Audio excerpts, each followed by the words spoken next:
जो साधक ध्यान को यूँ आसान समझते हैं और यूँ ध्यान को मौज मस्ती और आनंद में लेने की कोशिश करते हैं, वो इस बात को जान लें कि ध्यान कोई मस्ती, कोई आनंद, कोई लहर का नाम नहीं। जब आप ध्यान स्टार्ट करते हैं तो आपके शरीर पे काफ़ी तकलीफ़ें होती हैं, आपके शरीर को काफ़ी पीड़ाएँ होती हैं।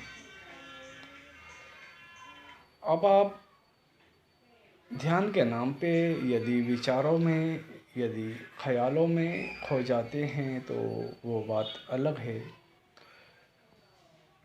और यदि ऐसा है कि आप सालों साल से ध्यान कर रहे हैं तो आपके ध्यान की दिशा ही गलत है। ठीक है, क्योंकि हमारे अपने हिसाब से जो ध्यान है, जो कंप्लीट होना चाहिए ध्यान, जिसकी जिंदा मिसाल हम खुद हैं, वो 3 से लेकर 3.5 महीने में हो जाना चाहिए, जिसे नाम देते हैं जागरण का। ठीक है, और बाकी 3 से लेकर 4 महीने में ऐसा नहीं होता है तो फिर तो पूरी ज़िंदगी है करते रहो ध्यान।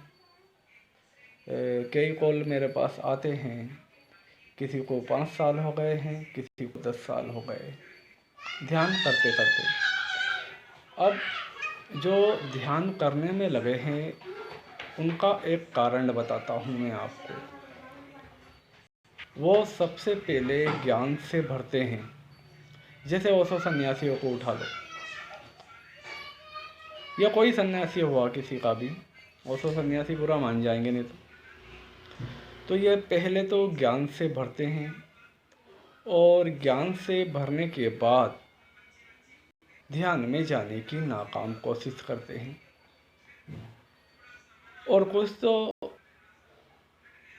ख्यालों में ही खो जाते हैं, कुछ तो अपना हिसाब किताब ही पूरा उसमें जोड़ लेते हैं।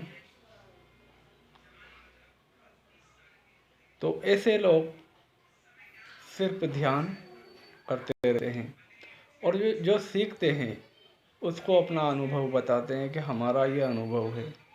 तो उन्हें इस बात को जानना चाहिए कि जिसे वो सीखे हैं, जिसे वो जाने हैं, जिसे उनने पढ़ा है, जिससे सुन के कंप्लीट भर चुके हैं, वो किसी और को प्राप्त हुआ था, किसी और ने जाना था। आपने तो सीखा है। सीखना और जानना दोनों बातों में ज़मीन आसमान का अंतर है। ध्यान तुम्हें जानने की ओर ले जाता है, यानी जागरण की ओर, यानी तुम्हारे अंधेपन की काट की ओर। आप जब तक नहीं जागते आप अंधे हैं, आप अंधेपन के शिकार हैं, आप रस्म रिवाजों के शिकार रहेंगे, आप एक भीड़ का हिस्सा बन के रहेंगे, आप एक भेड़ चाल में लगे रहेंगे, आप रस्म रिवाजों में लगे रहेंगे। जिस घड़ी आप जागरण को पहुँचते हैं, छोटी सी बात कह के बात ख़त्म करता हूँ, जिस पल आप जागरण को पहुँचते हैं तो आप जानते हैं कि आप जिंदा आज हुए हैं, आज से पहले आप मरे हुए थे। आज से पहले आप मरे हुए थे। आपने वो काम करे जिन कामों को बच्चा बच्ची पसंद नहीं करते। आप खुद जानेंगे उस जगह पे पहुँच। इसे कहते हैं जागरण। और बड़ी मुश्किल खड़ी होती है, घर परिवार में बड़ी मुश्किल खड़ी होगी जागरण को पहुँचोगे, क्योंकि वो बताएंगे कुछ और, तुम करोगे कुछ और। वो तुम्हें चूतिया कहेंगे, तुम उन्हें चूतिया कहोगे। वो तुम्हें अपनी क्लास में खींचेंगे, जिस क्लास में वो हैं तुम्हारे घर के लोग, और तुम उन्हें अपने तरफ खींचोगे कि यार ये जानो जो मैंने जाना है। तो इसका मतलब ये नहीं कि आपको संसार छोड़ के, आपको घर परिवार छोड़ के हिमालय भाग जाना है या किसी जंगल में भाग जाना है। नहीं, उन्हीं के बीच में रह के उनको सीधा और सटीक मार्ग दिखाना है। यही तो काम है। जब उस रब, उस मालिक ने आपको चुना है तो लोगों तक पहुंचाने के लिए चुना है। जिसको प्यास होगी वो जान जाएगा, और जिसकी क्षमता तुम्हारे विरोध करने की है वो विरोध करेगा। और ध्यान रखना, एक बात और बताता चलूँ कि मालिक के उसमें जिसको भी मालिक चुनता है, जैसे मुझे चुना है, मैं शुक्रगुजार हूँ उस रब का कि उनने मुझे होशपूर्वक रखा कि मैं आपसे बात कर रहा हूँ। उनने मुझे इस लायक समझा कि आज ये जो भी शब्द हैं ये मेरे नहीं, ये उसी की देन है, ये उस मालिक, उस ईश्वर की ही देन है।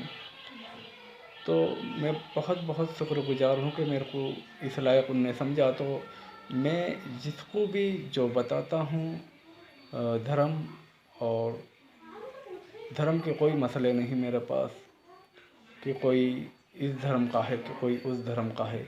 मेरी नज़र में मेरे लिए हर एक मेरा मित्र है, हर एक मेरा दोस्त है, हर एक मेरा यार है।